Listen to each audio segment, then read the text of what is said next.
Good morning all of you. आज के हमें हमार चैनल नतून और एक भिडियो नहीं चले एसेছি। आज के टपिक केयर डिउरिंग प्रेगनेंसि।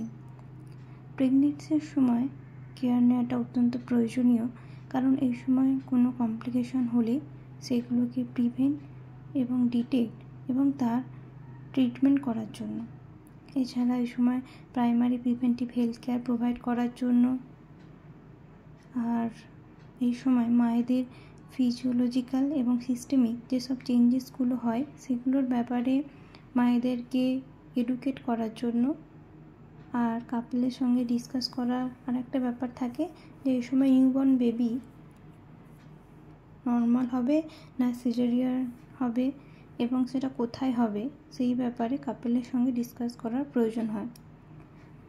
তাই প্রেগনেন্সির সময় কেয়ার নেওয়াটা অত্যন্ত প্রয়োজনীয়।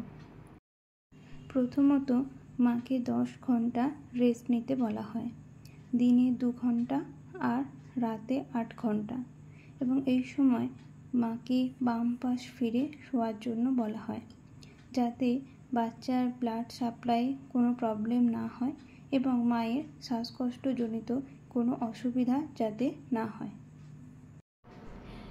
এরপর মাকে প্রত্যেক দিন স্নান করতে হবে। এই সময় মাকে পরিষ্কার পরিচ্ছন্ন হয়ে থাকতে হবে। শাওয়ারের জলে পসিবল হলে স্নান করবে, আর যদি সেটা পসিবল না হয় তাহলে বালতি মগ এগুলো খুব কাছাকাছি রেখে স্নান করবে যাতে মায়ের কোনো অসুবিধা না হয়। আর এই সময় বাথরুমে যাতে স্লিপারি না হয় সেইটাও লক্ষ্য রাখতে হবে।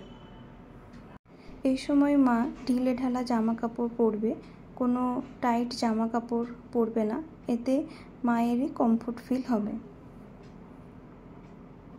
এই সময় মায়ের প্রত্যেকবার খাওয়ার পরে মুখ ধোয়া খুব ভালো এবং দিনে অন্তত পক্ষে 2 বার ব্রাশ করার প্রয়োজন আছে। এই সময় মাকে প্রচুর পরিমাণে শাকসবজি ফলমূল খেতে হবে যাতে আমাদের শরীরে কার্বোহাইড্রেট প্রোটিন ফ্যাট ভিটামিন মিনারেলসের চাহিদা পূরণ হয়। এবং মা কখন কি খাবে তার একটা ভিডিও ডিটেলিং করা আছে আমার অলরেডি চ্যানেলে।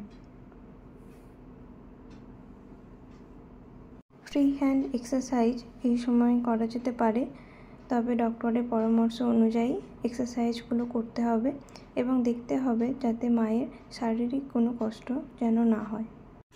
এই সময় মেডিটেশন করলে মায়ের এবং বাচ্চার দুজনেরই স্বাস্থ্য খুবই ভালো থাকবে। আর সকালবেলা এবং রাতে ঘুমোতে যাওয়ার আগে মেডিটেশনটা করলে ভালো। প্রেগনেন্সি 13 উইকসে injection tetanus diphtheria 0.5 ml intramuscularly নিতে হবে, তারপর 1 মাস পরে আর একটা ডোজ নিতে হবে। যদি আগে একটা ডোজ নেওয়া থাকে তাহলে বুস্টার ডোজ একটা নেওয়া হয়, এটা অবশ্যই নিয়ে নিতে হবে।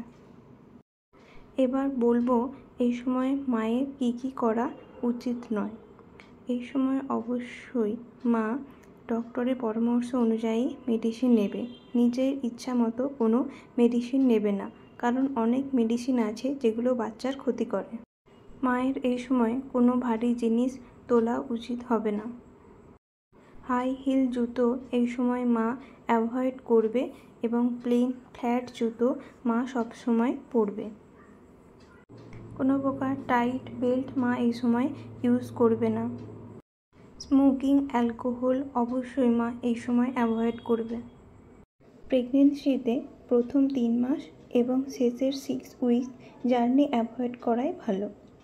সেকেন্ড ট্রাইমেস্টারেও লং জার্নি লিমিটেড রাখতে হবে। বাস রুটের থেকে ট্রেন রুট এই সময় প্রেফার করা হয়।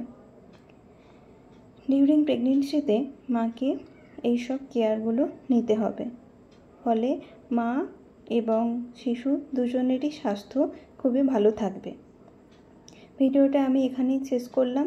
যদি ভিডিওটা ভালো লাগে তাহলে একটা লাইক করে দেবেন এবং আমার পরবর্তী ভিডিও পেতে হলে চ্যানেলটিকে সাবস্ক্রাইব করতে হবে, আর আপনার বন্ধুদের মধ্যেও ভিডিওটা শেয়ার করে দেবেন। আপনার করা একটা লাইক আমাকে মোটিভেট করবে আবার নতুন একটা ভিডিও বানাতে। ওকে, থ্যাংক ইউ।